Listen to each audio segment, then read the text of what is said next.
আসসালামু আলাইকুম। যেসব প্রিয় বোন পিসিওএস এর সমস্যায় ভুগছেন বা পিসিওএস এর কারণে গর্ভধারণ করাতে পারছেন না, আমি তাদের ক্ষেত্রে বারংবারই বলেছি যে সর্বোচ্চ চেষ্টা থাকবে পিওর খাবারটি খাওয়া। যেহেতু আমাদের বাংলাদেশে সব খাবারই ভেজাল, এরপরও চেষ্টা থাকবে যে আমার 100% যেন অর্গানিক খাবারটা আমি খেতে পারি। তো এর ভিতরে আমি টক দইয়ের কথা বলেছি, যেহেতু পিসিওএস রোগীদের ইনসুলিন রেজিস্ট্যান্স বৃদ্ধি থাকে, এছাড়াও হজম শক্তির সমস্যা থেকে থাকে এবং বিভিন্ন হরমোনের ভারসাম্যহীনতা থাকে। তো আমি এই কথাটা বলেছি, পেট ভালো যার সব ভালো যার, সবার আগে গুরুত্ব দিতে হবে পেট। আর এই টক দই মূলত একটি ন্যাচারাল খাবার, যেখানে দই দিয়ে তৈরি ন্যাচারাল প্রোবায়োটিক।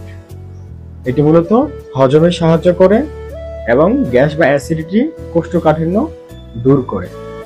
তো পিসিওএস রোগীদের এই ধরনের সমস্যাগুলো বারংবারই খুব বেশি দেখা যায়, এবং কি যাদের মূলত পিসিওএস এর সমস্যা আছে তাদের স্কিনে বিভিন্ন রকমের সমস্যা তৈরি হয়, ব্রণ, ফুসকুড়ি।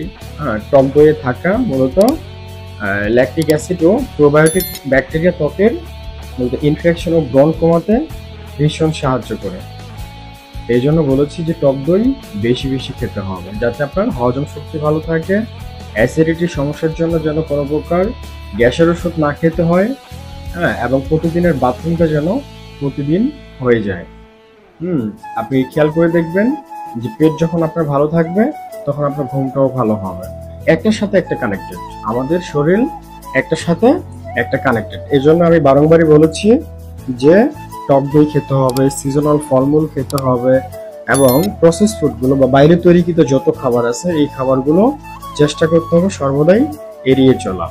এছাড়াও তেলে ডোবা বা ভাজা পোড়া যে খাবারগুলো, এই খাবারগুলো আপনাকে এড়িয়ে চলতে হবে। ভালো থাকবেন। আসসালামু আলাইকুম।